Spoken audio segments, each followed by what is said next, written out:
오늘은 주님 오심을 기다리는 대림절 둘째 주일입니다. 이렇게 예배 오신 여러분을 진심으로 환영합니다.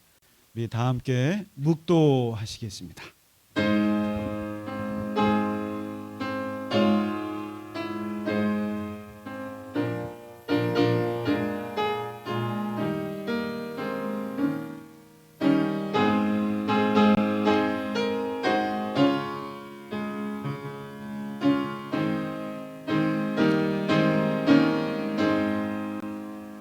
너희는 주의 길을 예비하라. 그의 오실 길을 곧게 하라. 모든 골짜기가 메워지고 모든 산과 작은 산이 낮아지고 굽은 것이 곧아지고 험한 길이 평탄하여질 것이요 모든 육체가 하나님의 구원하심을 보리라 함과 같으니라.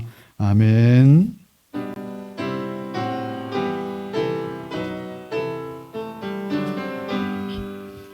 다 찬양하여라. 전능왕 창조의 주께 내오나 주 찬양 평강과 구원의 주니 성도들아 주 앞에 이제 나와 즐겁게 찬양하여라. 다 찬양하여라. 놀라운 만유의 주께 포근한 날개 민을 품어 주시는 주님 성도들아 주님의 뜻 안에서 내 소원 다 이루리라.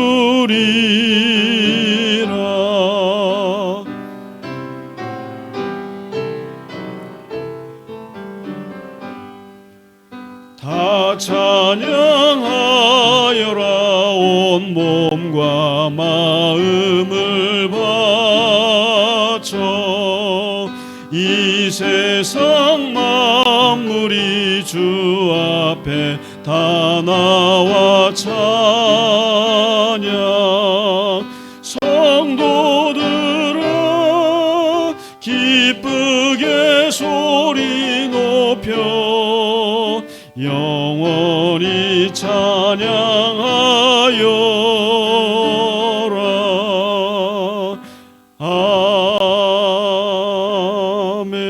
아멘. 사도신경으로 우리의 신앙을 고백하겠습니다. 나는 전능하신 아버지 하나님 천지의 창조주를 믿습니다. 나는 그의 유일하신 아들 우리 주 예수 그리스도를 믿습니다.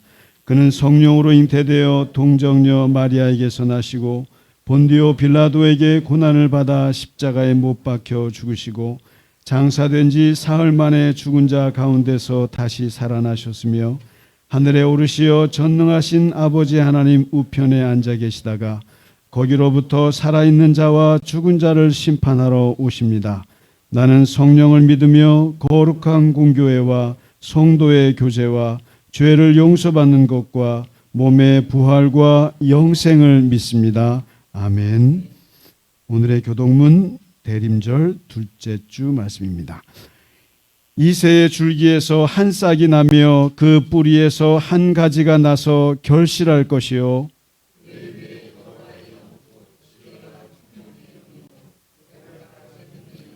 지식과 여호와를 경외하는 영이 강림하리니 그의 눈에 보이는 대로 심판하지 아니하며 그의 귀에 들리는 대로 판단하지 아니하며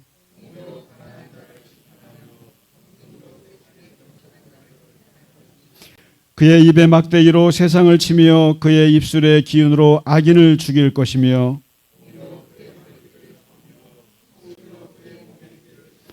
그때 이리가 어린 양과 함께 살며 표범이 어린 염소와 함께 누우며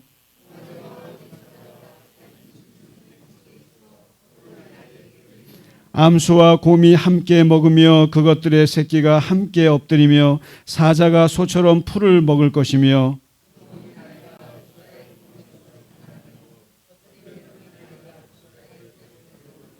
내 거룩한 산 모든 곳에서 해됨도 없고 상함도 없을 것이니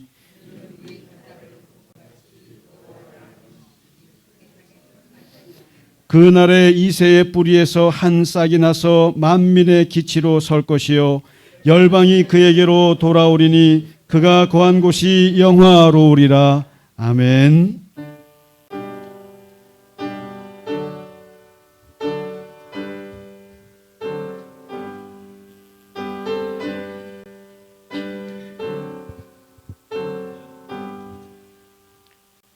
찬양 성부 성자 성령 성삼위일체께 영원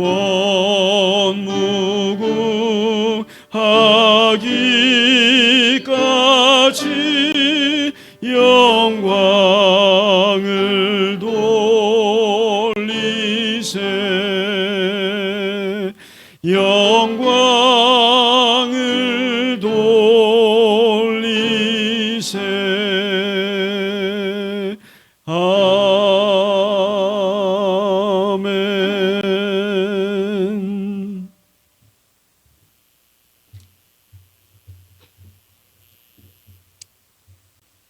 참 생명 되시고 사랑의 본체신 하나님 아버지, 연약하고 부족한 저희들을 갈릴리 겨자나무 교회로 부르시어 예배를 드릴 수 있게 하시니 감사와 찬양을 드립니다. 아버지, 오늘은 대강절 둘째 주일입니다. 이 땅의 모든 백성들이 아기 예수의 탄생과 우리 주님의 구원과 평화의 기쁜 소식이 만방에 퍼질 것을 기다립니다. 그러나 우리 현실은 너무나 안타까운 소식만 들려옵니다. 하나님 아버지, 우리나라를 불쌍히 여기시고 주님 백성들을 사랑하시어 위정자와 지도자들에게 현명한 지혜를 주셔서 이 난국을 잘 타결할 수 있는 게 하시고 우리의 후손들에게 희망과 꿈을 잃지 않는 나라를 물려주게 하여 주시옵기를 간절히 기도드립니다. 아멘. 또한 지구촌의 모든 전쟁과 재난을 그치게 하시고 고통받는 사람들을 위로하시며 그들의 삶이 회복되게 도와주시옵소서. 그리하여 이 땅의 모든 황폐한 곳에 고치시고 위로하여 주시며 여호와의 동산같이 하시며 기뻐함과 감사함이 넘치게 하여 주시옵소서. 아멘. 하나님 아버지, 우리 교회를 통하여 하나님의 진리의 말씀이 널리 퍼지게 하시고 만민이 모여서 기도하는 교회가 되기를 간절히 바랍니다. 아멘. 오늘 몸이 아프거나 여러 가지 사정으로 이 예배에 참석하지 못한 우리 교우들 어느 곳에 있든지 동일한 은혜를 받게 하여 주시옵소서. 아멘. 교회를 이끄시는 담임 목사님 성령 충만하게 하시고 우리 교회가 드리는 모든 사역과 찬양을 기쁘게 받아 주시옵소서. 아멘. 오늘도 너를 사랑하노라 하시는 주님의 말씀에 감사 감격하며 예수님 이름으로 기도드립니다. 아멘.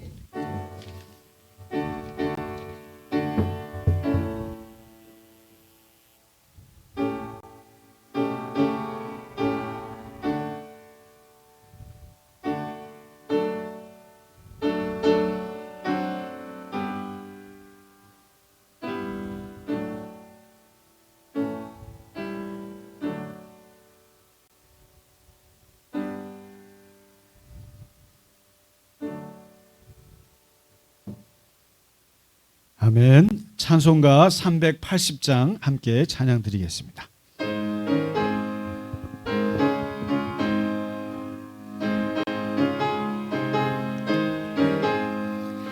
나의 생명 되신 주님 앞에 나갑니다. 주의 흘린 보혈로 정케하사 받아주소서. 날마다 날마다 주를 찬송하겠네. 주의 사랑 줄로서 나를 굳게 잡아 매소서. 괴로운 세상 지날 때 나를 인도하여 주소서. 주를 믿고 나가면 나의 길을 잃지 않겠네. 날마다 주를 찬송하겠네. 주의 사랑 줄로서 나를 굳게 잡아 매소서. 세상 살아갈 때에 주를 더욱 사랑합니다. 밝고 빛난 천국에 나의 영혼 들어가겠네. 날마다 주를 찬송하겠네. 주의 사랑 줄로서 나를 굳게 잡아 매소서.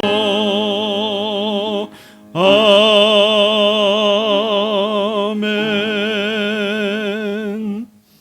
아멘. 네, 교회 소식을 몇 가지만 전해드리겠습니다.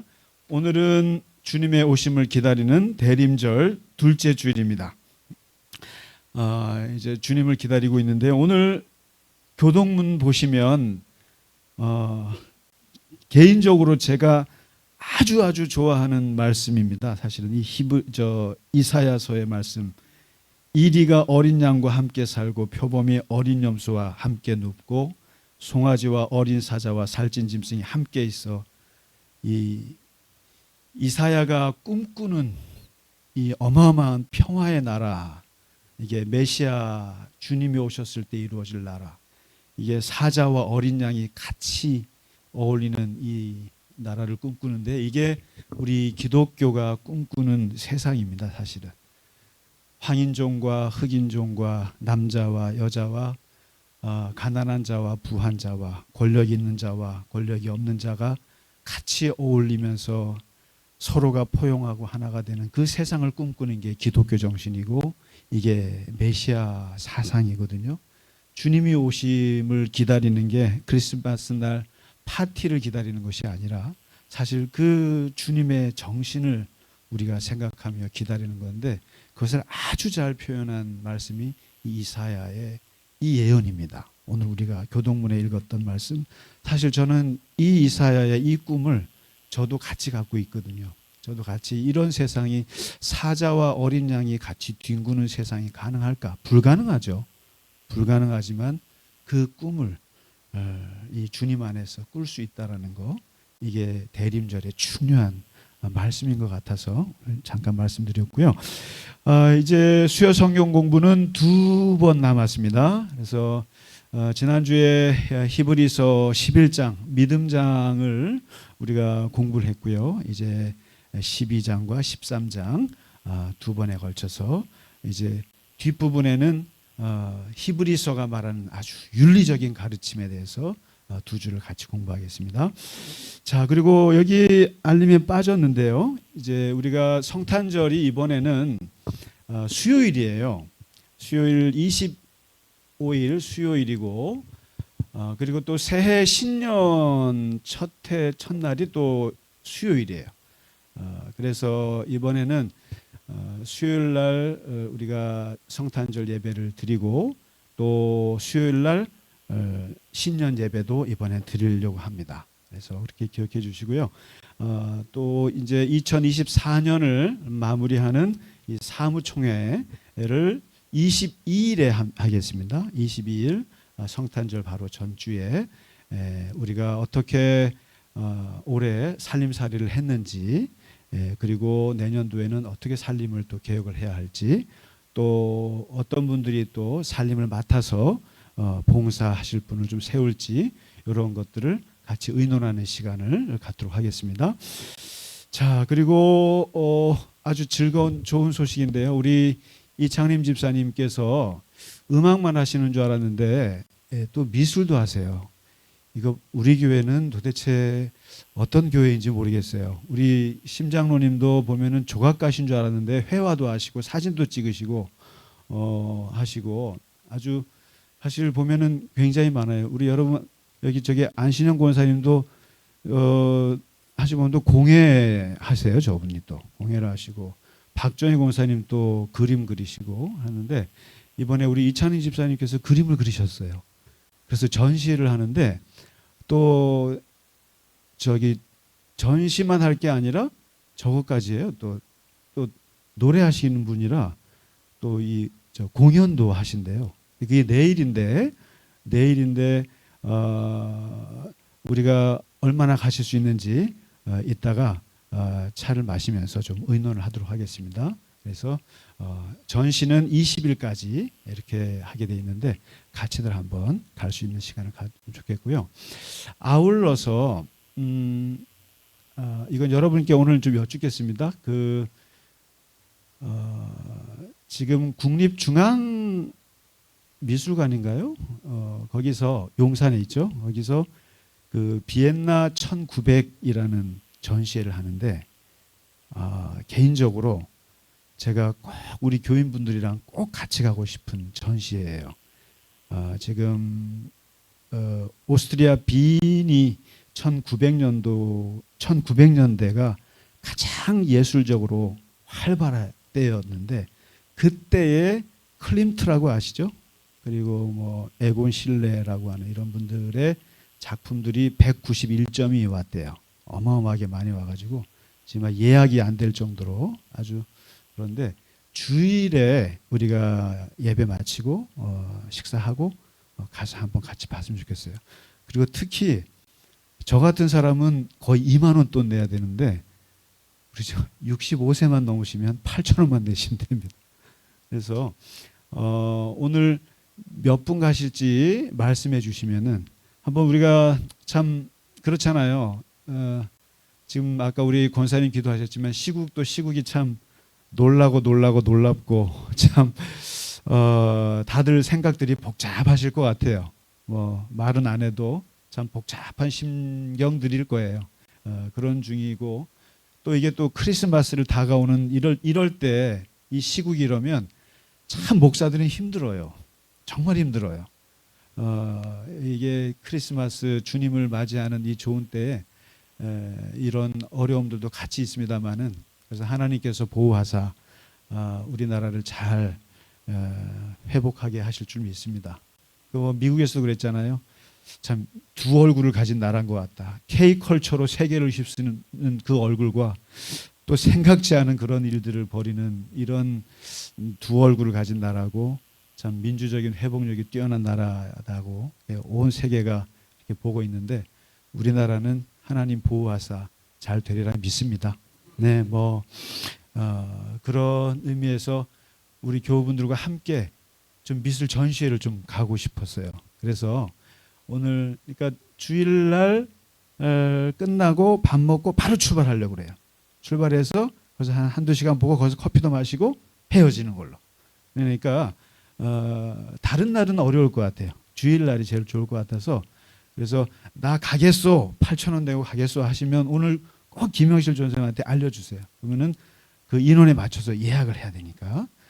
그래서 우리 평소에 같이 못 가신 분들도 너무 작품이 좋대요. 사진도 왔고 공예 작품도 왔고. 그래서 제가 개인적으로 보고 꼭 같이 가고 싶다. 그러니까 한번 같이 가실 분들은 꼭 얘기해 주세요. 그래서 준비를 진행하도록 하겠습니다. 자, 오늘 오랜만에 우리 오신 분들이 누구신가요? 저기 김경희 집사님 해외 잘 다녀오셨어요? 아이고 보고 싶었습니다. 보고 싶었어요. 박수는 치지 마세요. 이러면 자꾸 버릇돼 안 돼요. 내가 올해 박수 받으려고 늦게 오래 하시면 안 되고 하여튼 너무너무 반갑고 우리 저 지창수 교우님은 여전히 좀 불편하신 것 같네요. 아직 기침이 아유. 네. 오늘 오면은 3주 만에 뵙습니다. 인사하려고 그랬는데. 예. 그리고 오늘 아주 반가운 손님이 오셨는데요. 우리 저 박호영 목사님 저번에 한번 오셨었죠. 저희 저 박사 선배님이시기도 하시고 우리나라 구약학자로서 아주 뛰어난, 특히 저분은 아주 책을 잘 쓰세요. 그래서 그 학문적인 글을 많이 쓰시고 또 중국 선교도 갔다 오셨고, 그래서 지금은 이번에 또 시인으로 등단하셨어요. 진짜 왜 그러세요? 우리가 다 예술가, 이번에 이제 예술가가 되셔서 시인이 되셨는데 아마 시인분들 수상하는 행사가 있는데 그 행사를 우리 교회에서 하기로 했어요. 여기서. 그래서 우리 교회 이 자리를 내드리기로 했는데 그래서 한번 교회가 괜찮은가 한번 오늘 감찰도 하실 겸 또 오랜만에 또 오셨습니다. 우리 박 목사님 환영합니다. 네, 반갑습니다. 네, 반갑습니다. 네, 우리 목사님이 요한복음의 대가세요. 그래서 이제 이름도 3월 달부터는 요한으로 바꾸셨어요. 아주 요한 신학의 대가신데 제가 사실 목사님 책을 많이 인용했어요. 논문 쓸 때. 아주 귀한 분이십니다. 자, 우리 옆에 분들하고 같이 인사하실까요? 주의 이름으로 건강하시고 주의 이름으로 축복합니다. 예, 주의 이름으로 환영합니다. 예, 우리 현우 형제. 예, 반갑습니다. 박동복 집사님 다음 주에 가시죠? 아유, 또 2달 동안 또 어떻게 보고 싶어 어떻게 하나? 예. 그리고 우리 저 김근정 장로님, 이은환 권사님 벨기에에서 잘 보고 계시죠? 예. 건강하게 잘 돌아오세요. 네. 예. 그래도 한 주니까 우리가 참습니다. 네네. 고맙습니다. 우리 우리 홍부민 권사님 오늘 못 오셨는데, 네. 예, 다들 건강하시기 바라고 추운 날씨에 감기 걸리지 않으시기를 바랍니다. 네. 자, 오늘 준비한 찬양, 예, 좀 모르시더라도 같이 따라 하시면 되겠습니다. 예, 금가운 나 없어도 나의 등 뒤에서 이어서 찬양 드리겠습니다.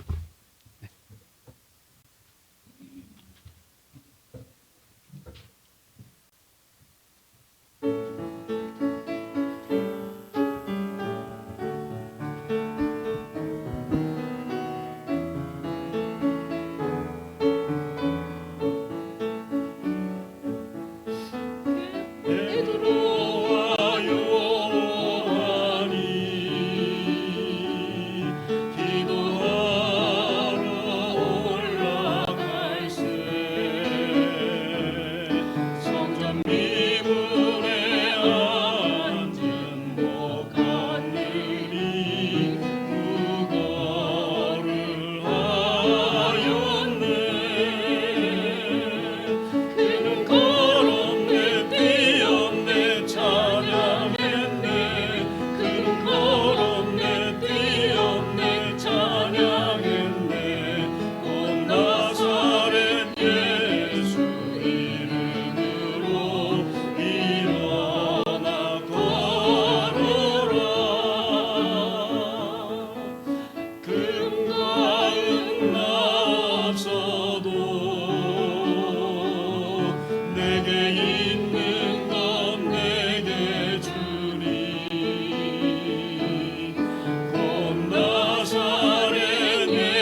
감사합니다. 네, 대림절 둘째 주 오늘 말씀 보겠습니다. 사도행전 16장입니다. 16장 이제 6절에서 10절의 말씀이 되겠습니다. 네, 우리 같이 천천히 읽겠습니다. 성령이 아시아에서 말씀을 전하지 못하게 하시거늘 그들이 부르기아와 갈라디아 땅으로 다녀가 무시아 앞에 이르러 비두니아로 가고자 애쓰되 예수의 영이 허락하지 아니하시는지라. 무시아를 지나 드로아로 내려갔는데 밤에 환상이 바울에게 보이니 마게도냐 사람 하나가 서서 그에게 청하여 이르되 마게도냐로 건너와서 우리를 도우라 하거늘 바울이 그 환상을 보았을 때 우리가 곧 마게도냐로 떠나기를 힘쓰니 이는 하나님이 저 사람들에게 복음을 전하라고 우리를 부르신 줄로 인정함이로라. 아멘. 우리가 15장에서 사도 바울과 바나바가 갈라지는 걸 보았습니다. 둘이 갈라져서 이제 뭐 엄청 싸웠다 그랬잖아요. 마가를 놓고 엄청 싸우고 나는 마가를 못 데려가, 아니면 나는 마가 데려갈 수 있어. 그래가지고 둘이서 싸우다 이제 헤어졌다 그랬잖아요. 헤어지고 나서 이제 바나바는 이제 이 마가를 데리고 사이프러스라고 아시죠? 키프로스. 이제 여기서는 구브로라고 그러는데 자기 고향이에요. 이제 그쪽으로 이제 전도하러 갔어요. 가고 바울은 데려갈 사람이 없으니까 찾다가 실라라고 하는 사람을 이제 데리고 수리아와 길리기아, 그러니까 이제 터키예요. 한번 이제 우리가 터키 지도를 좀 보면 좋은데 거기에 보면은 오늘도 아시아, 또 무시아, 또 뭐 갈라디아, 길리기아, 수리아, 비두니아, 드로아, 막 아로 다 끝나잖아요. 그러니까 우리가 여기 보면 아시아에서 말씀을 전하지 못하게 하시나 그러니까 그 아시아가 지금 동북아시아인 줄 알아요. 아니에요. 그때 말하는 아시아는 터키, 거기에 있는 쉽게 말하면 강원도, 뭐 경상도, 전라도 뭐 이런 거예요. 그게 다 아자로 끝나요. 갈라디아, 수리아, 뭐 시리아 뭐 이렇게 아로 끝나는데 이게 터키 이제 지역 이름인데, 큰 지역 이름인데 이제 처음에 갈라디아 쪽에 1차 선교했던 곳으로 이제 신라를 데리고 이제 가는데 쉽게 말하면은 이번에는 바울은 자기 고향 쪽으로 가는 거예요. 그 다소라는 곳 쪽으로, 그 주변으로. 그 이제 떠나게 되는 거예요. 떠나다가 거기서 이제 누구를 또 만나냐면은 디모데 아시죠? 디모데 전후서를 쓴 제자 디모데. 어머니가 유대인이고 아버지가 헬라인이에요. 그래서 이제 이 디모데를 또 이제 합류하게 돼서 이제 요 두 사람을 더 데리고 어디로 가냐면은 내가 1차 선교 때 했던 대로 한번 훑어보러 가야지 하고 이제 갈라디아, 또 부르기아, 이런 무시아 이런 쪽으로 이렇게 간 거예요. 그러니까 터키의 이제 동쪽으로 이렇게 가는데 이제 조금 북쪽으로 좀 가야겠다 하고 지금 이스탄불 있는 데 있잖아요. 이스탄불 있는 쪽으로 이제 좀 올라가려고 이렇게 마음을 먹고 이제 가는데 자꾸만 무슨 일인지 자꾸 길이 막혀요. 길이 막히고 잘 뭐 눈이 오든지 아니면 뭐 폭풍우가 왔든지 아니면 뭐 전쟁이 났는지 모르겠습니다만은 자꾸만 이게 꼬여요. 길이 꼬여서 자꾸만 안 돼요. 그래서 어디로 자꾸 밀려서 가냐면은 이게 이제 여러분 동쪽으로, 그러니까 북동쪽으로 가야 되는데 자꾸만 이게 서쪽으로 밀려 가서 어디로 가냐면은 여러분 한번 터키 지도 보면 이 그리스로 넘어가는 그쪽에 드로아라는 데가 있어요. 드로아. 이게 자꾸만 성경에서는 드로아라고 해놓으니까 이게 뭔가 하는데 여러분 트로이라고 들어보셨어요? 트로이라 그러면 확 와닿죠. 트로이 하면은 트로이 목마. 이게 트로이 전쟁. 이게 그리스 신화일 수도 있고 역사일 수도 있는데 아무튼 거기에서 그리스와 트로이가 이렇게 전쟁을 하잖아요. 여기에 누가 나옵니까? 브래드 피트가 나오죠. 모르세요? 이게 웃지 않으시는 분들은 영화를 전혀.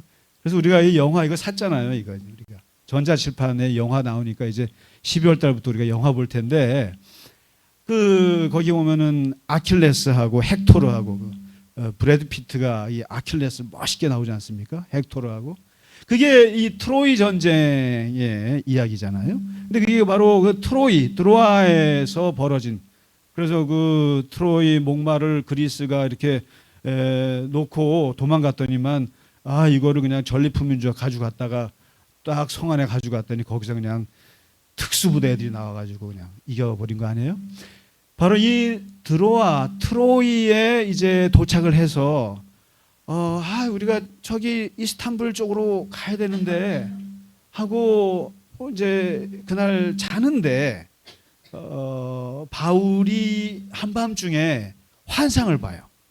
이게 꿈인지 아니면 뭐 비몽사몽간에 본 것인지 모르겠어요. 근데 어쨌든 환상을 보는데 아주 강력한 환상이에요. 갑자기 저 서쪽에 물 건너 저쪽에 마케도니아 사람인 거예요. 마케도니아 사람이 손을 흔들면서 우리를 와서 도와주시오라고 아주 간절하게 이렇게 호소하는 환상을 보는 거예요. 이 마케도니아가 뭐예요? 여러분 이 그리스는 옛날에 우리나라도 옛날에 삼국시대가 있었잖아요. 이게 도시국가들이잖아요. 이 북쪽에 마케도니아하고 그다음에 또 아테네, 스파르타 들어보셨죠?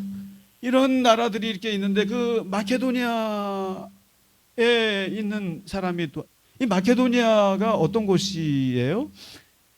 여기에서 누가 태어났습니까? 알렉산더 대왕이 태어난 곳이잖아요. 이 마케도니아가. 그래서 이 알렉산더가 그 전 세계를 점령한 그 정복왕인데 그 사람 고향이 마케도니아예요. 근데 이제 이 바울 시대에는 로마가 이미 다 점령해서 그냥 조그만 그 로마의 식민지였습니다만은 그 마케도니아 사람들이 우리를 도와달라고 그러니까 그리스에서 도와달라고 한 거죠. 그러니까 이 오늘 저 10절에 보시면은 이 환상을 보고 바울이 해석을 해요. 어떻게 하냐면은 하나님이 저 사람들에게 복음을 전하라고 우리를 부르신 것이다. 이렇게 해석을 합니다. 그래서 우리가 이 이스탄불 쪽으로 가려고 했는데 하나님이 그 길을 막으시고 이쪽으로 가라는 생각인가 보다 하고 방향을 틀어서 다음 날 거기서 배를 타고 그냥 곧바로 그냥 직행으로 해서 어디로 네아폴리라고 하는 곳으로 가요.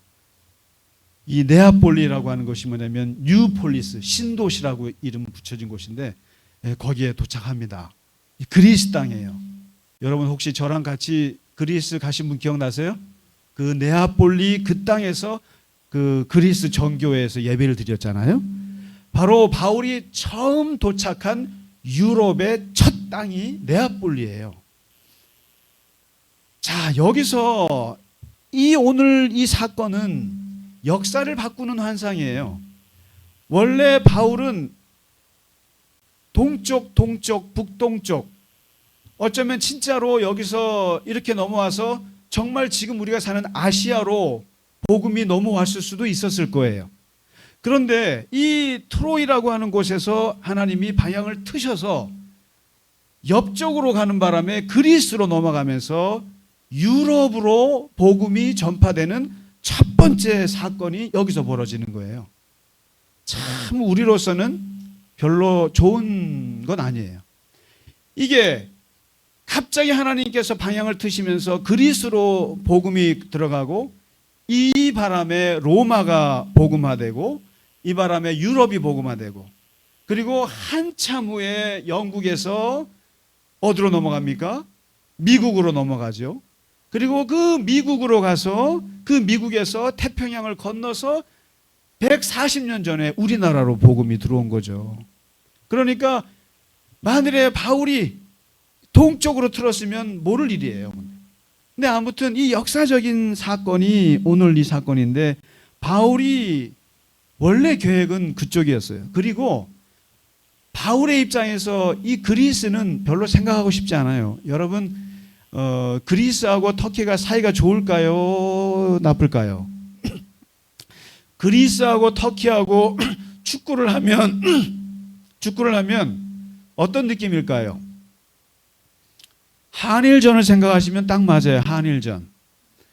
항상 여러분 한번 차 지도를 보세요. 가까운 나라들이 다 원수예요. 다 가까운 나라. 저는 유럽을 보면 그 유럽의 역사는 정말 맨날 싸움질의 역사예요. 영국과 프랑스가 싸움, 독일과 폴란드. 다 보면은 역사적 상처들이 있어요. 자기들 안에 있는데, 이 그리스, 터키는 몇천 년 된 역사예요. 앙숙 같은 거예요. 그러니까 터키 쪽에서 태어난 바울의 입장에서 그리스 쪽으로 복음을 전한다는 것은 마치 우리 한국 사람한테 일제시대에 일본에 가서 복음을 전하라고 하는 느낌하고 비슷했으니까 아예 염두에 안 뒀을 거예요. 그런데 하나님이 가라 하고 트신 거예요. 그쪽 사람들이 원수 같은 사람들에게 가라고 이제 튼 거죠. 자, 그러면서 결국 바울은 그것에 순종해서 이 그리스 쪽으로 방향을 틉니다. 그러면 이 마게도니아 환상이 의미하는 게 뭐겠는가라는 거예요. 사도행전 16장에 이 사건이 오늘 우리에게 어떤 의미를 주겠느냐는 거예요. 기본적으로 첫째 말씀드리는 것은 우리의 생각과 하나님의 생각이 다르다라는 거예요. 기본적으로. 우리는 우리가 원하는 꿈을 꾸고 우리가 원하는 길을 계획해요. 그리고 우리가 하고 싶은 일을 우리는 해요. 그게 아주 자연스러운 거예요. 그렇지만 기독교인들은 여기서 항상 하나만 더 생각하셔야 돼요. 아, 우리는 계획할 수 있어. 꿈꿀 수 있어. 그리고 우리는 원하는 길을 갈 수 있어. 그러나 플러스 알파. 그러나 그 길의 결론은 하나님께 있어 라고 하는 것을 우리는 하나를 더 걸어놔야 되는 거예요.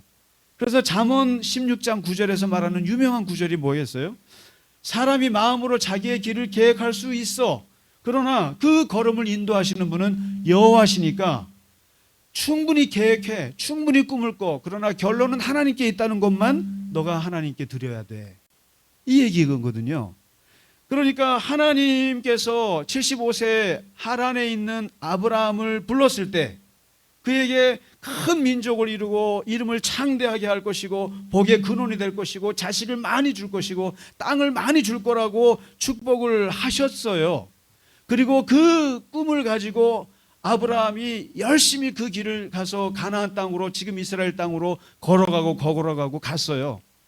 그러나 그 약속을 가지고 그 꿈을 가지고 그 계획을 가지고 갔지만 실제로 그가 낳은 자식은 25년 후에 나이 100세에 이삭 하나밖에 없었어요. 무슨 자식을 낳긴 몰라요. 뭐 야곱처럼 12아들을 낳았습니까? 그것도 아들 하나 땡 하나 겨우 낳아가지고. 그러니까 내가 생각하는 계획과 하나님이 실제로 우리에게 베푸시는 것은 다를 수 있다는 거죠. 미디안 광야에서 그 나이 80된 이 할아버지 모세는 어떤 생각을 했을까요? 내가 나이 40에 나라를 구해보겠다고 그냥 나섰다가 애굽 사람 죽이고 살인자가 돼가지고 도망와가지고 미디안 광야에서 양치기로 40년을 살면서 이제 무슨 생각을 했을까요? 아, 이제 여기서 늙어 죽어야지.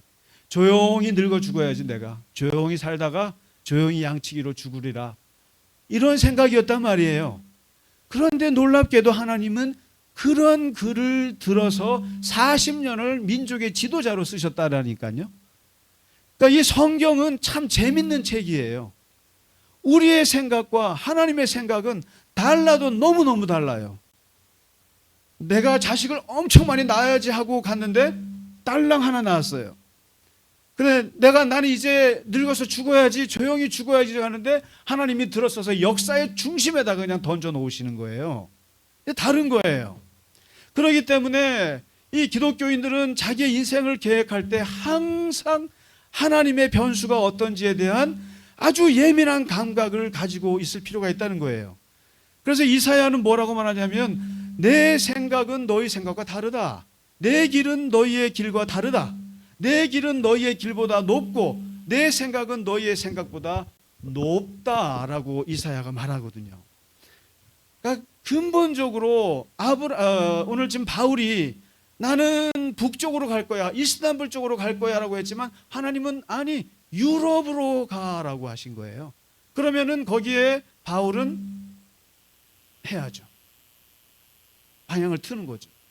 그리고 두 번째, 오늘 이 마케도니아 환상의 중요한 의미는 하나님의 인도하시는 방법 중에 중요한 것 중에 하나가 여러 가지가 있어요. 하나님이 우리의 길을 인도하시는 방법은 여러 가지가 있는데 그 중에 아주 잘 쓰시는 방법 중에 하나가 길을 틀어막는 거예요. 길을 막는 거예요, 하나님께서. 비두니아로 가고자 했었지만 예수의 영이 허락지 않았다라는 거예요. 아무리 애를 써도 안 풀리는 상황이 되는 거예요. 일이 안 되는 상황이 오는 거예요. 이게 자연재해로 오던가 전쟁으로 오던가 안 되는 게 있어요. 인생을 탁탁 틀어 막히는 게 있어요. 근데 그게 자세히 보면 하나님이 막으시는 건가 사탄이 막으시는 건가 혼란이 와요.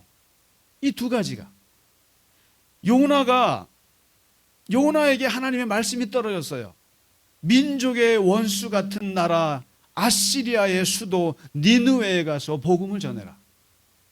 아까 말씀드렸다시피 똑같은 거예요. 식민지 통치를 당하고 있는데 너는 저기 일본의 도쿄 중심에 가서 하나님의 말씀을 전해라. 미쳤어요 이런 거죠. 요나가 못 갑니다라고 도망가잖아요. 요빠로 도망가고 다시스로 도망가고 배를 타고 도망가고 하는데 어떻게 합니까? 하나님이 턱턱턱 막아서 어디로 집어넣어요?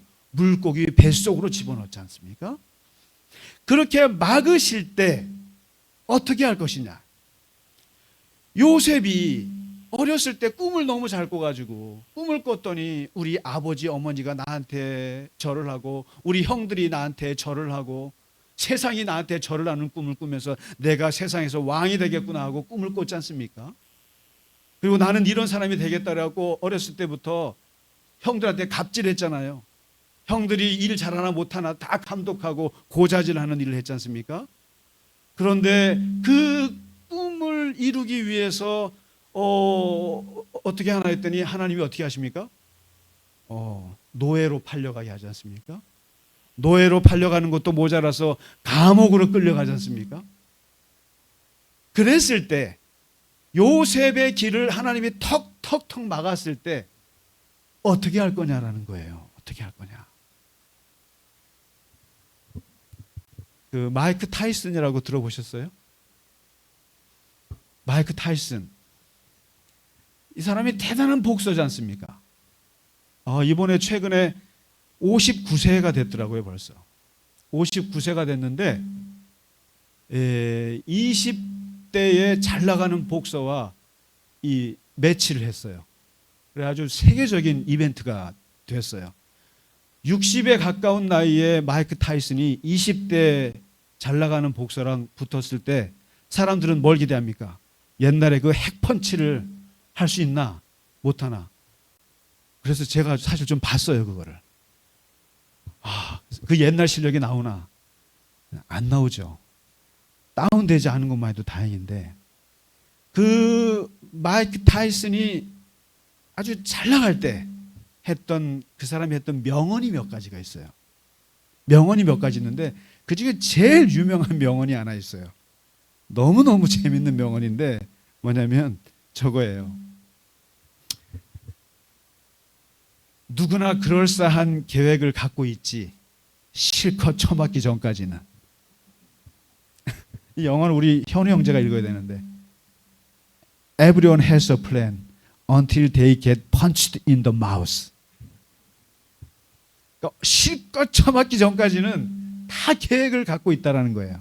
근데 이게 마이크 타이슨이 아마 상대방에게 했던 말인 것 같아요. 그래, 계획들 다 있지.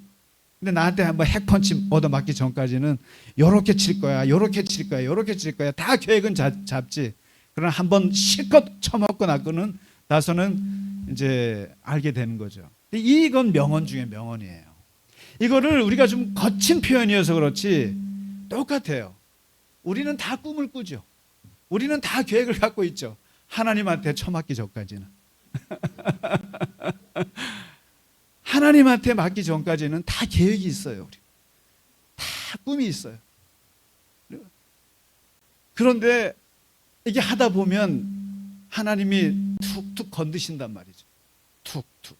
저강도로 건드시다가 중강도로 건들다가 말 안 들면 어떻게 합니까? 물고기 뱃속에 쳐넣으시는 거죠. 목숨이 위태로울 때까지 몰아넣을 때도 있어요. 근데 이 우리에게 고난을 주시는 강도는 뭐와 비례하냐면 나의 고집과 비례합니다. 나의 고집과 비례해요. 한번 잘 생각해 보세요. 내 고집이 센 사람일수록 파란만장합니다, 인생이. 대표적인 사람이 누구예요? 야곱이에요. 야곱이 왜 137년에 내가 파란만장한 인생을 살았다고 고백합니까? 고집이 세니까 그런 거예요. 욕심이 많아서 그런 거예요. 그런데 이런 말을 하지 않는 그의 아버지 이삭은 어떤 사람입니까? 파란만장하지 않아요. 이삭은 블레셋 사람들이 우물 파지 마. 그러면 예, 저희 가서 파요. 여기도 안 돼. 왜 딴 데가 또 가요. 7번을 물리는 사람이에요. 이런 이삭 같은 사람은 파란만장하지 않습니다. 왜요? 고난이 많지 않아요. 욕심이 많지 않고 탐욕이 많지 않기 때문에, 고집스럽지 않기 때문에 그냥 양보하고 이런 사람은 고난이 없어요. 그런데 야곱 같은 사람은 고집이 세서 하나님께서 저강도로 치다가 중강도로 치다가 고강도로 때리는 거예요. 그러니까 마이크 타이슨이 그러지 않습니까? 다 플랜이 있어. 하나님께 처맞기 전까지. 이게 세게 맞아 보니까 이제 그때 꺾이는 거란 말이죠. 이게. 그러면 우리가 이렇게 막힌 길을 막혔을 때 하나님께서 이게 하나님께서 막으시는 건가? 아니면 이게 사탄이 막는 건가? 이게 분별해야 되거든요. 만일에 사탄이 막는 거면은 뚫고 나가야 돼요. 우리가 보면 선교를 하거나 또 하나님의 선한 일을 우리가 할 때, 사역을 할 때 보면 막히는 일이 참 많아요. 그런 일들은 거의 100% 사탄의 역사들이 많아요. 사탄의 역사들이 있을 때는 이거 하나님이 막으시나 보다 하고 접으시면 안 돼요. 그건 접을 일이 아니에요. 그건 뚫고 나가야 되는 거죠. 그런데 하나님이 막으실 때는 그건 뚫고 나가시면 안 돼요. 하나님이 막으시는 걸 뚫고 나가면 뚫고 나갈수록 더 얻어맞아요. 만일 지금 드로아에서 바울이 하나님께서 환상을 보여주셨어요. 마게도니아로 가라고. 안 됩니다. 저기 이스탄불로 가야 됩니다. 일로 가야 됩니다. 제가 원래 계획했던 대로 가야 됩니다. 그럼 어떻게 되겠어요? 하나님께서 환상으로 막으시겠어요? 그 다음에는 폭풍으로 막으시겠죠. 그 다음에 전쟁으로 막으시던가 더 세게 막으시겠죠. 그러면은 세 번째 얘기는 그거예요. 도대체 하나님께서 길을 막으시는 이유는 뭐냐? 하나님께서 우리의 길을 막으시는 이유는 뭐겠냐?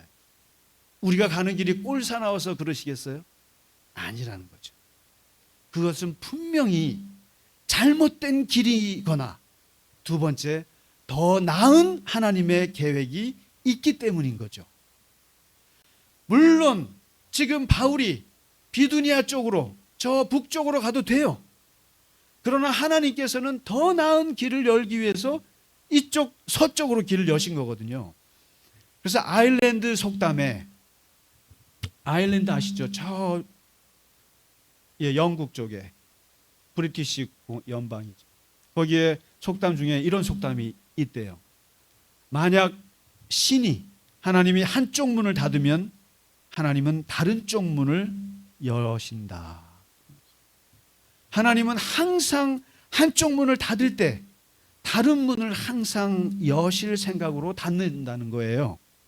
그러니까 이것을 그대로 헬렌 켈러가 이어받아서 이렇게 해석을 했어요. 행복의 문 하나가 닫히면 다른 문이 열린다. 그러나 종종 우리는 닫힌 문을 너무 오래 바라보느라 우리를 위해 열려있는 또 하나의 문을 보지 못한다. 그러니까 우리는 내가 가고자 하는 문이 닫힌 거를 두드리고 막 긁다가 그 미련에 하나님께서 새로 열어놓은 문을 보지 못한다는 거죠. 그래서 하나님께서 우리의 길을 이렇게 막으실 때 그때가 참 고통스럽거든요. 고통스럽고 그때 우리는 뭐라고 하냐면 고난이라고 그래요. 고통이라고 말한단 말이죠.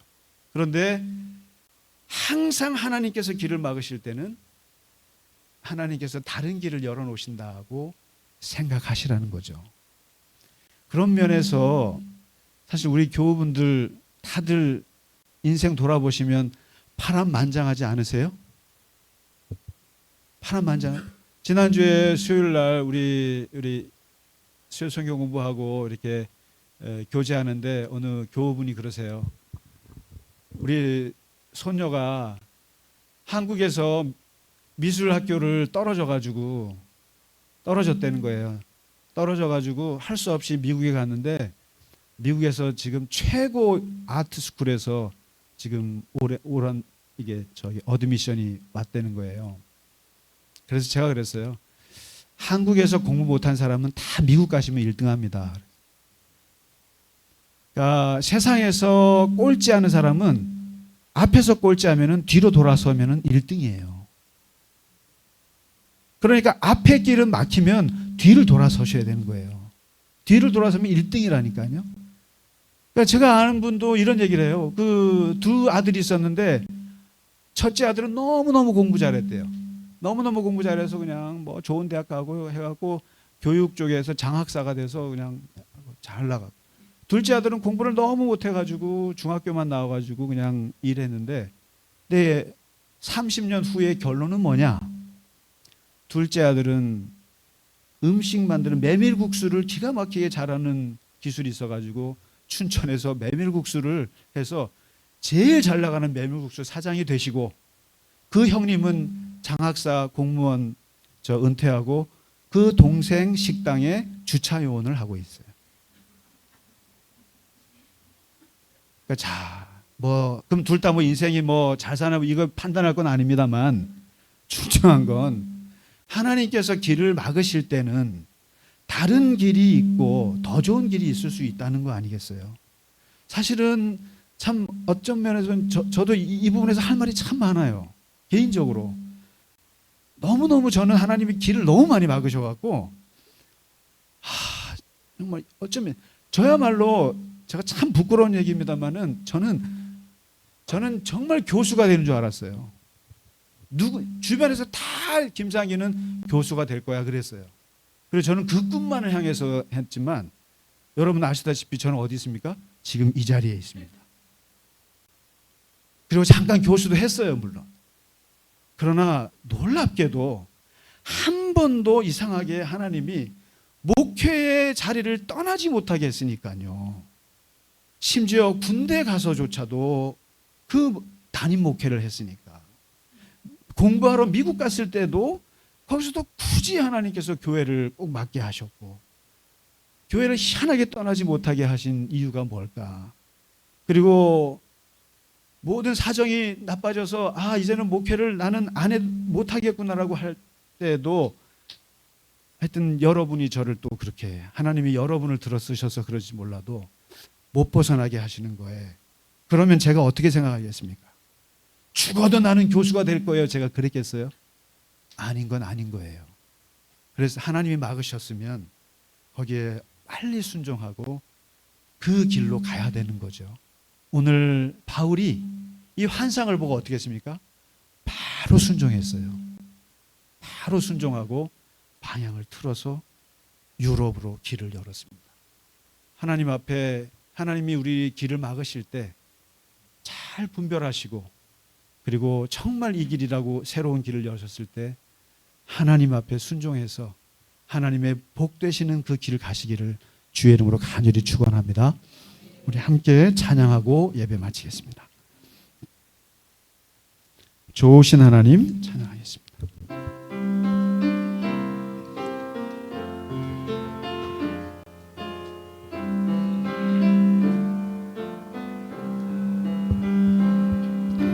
좋으신 하나님, 좋으신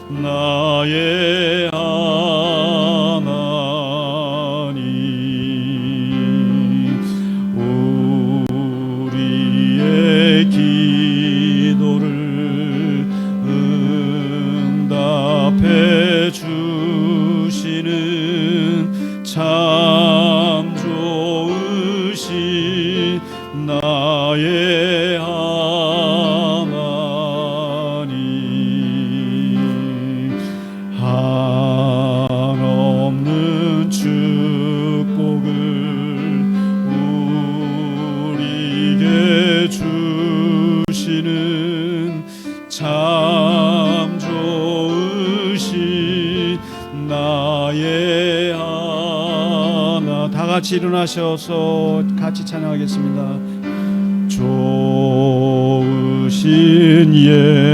예수님, 좋으신 예수님, 참 좋으신 나의 예수님. 좋으신 성령님, 좋으신 성령님, 좋으신 성령님, 참 좋으신 나의 성령님.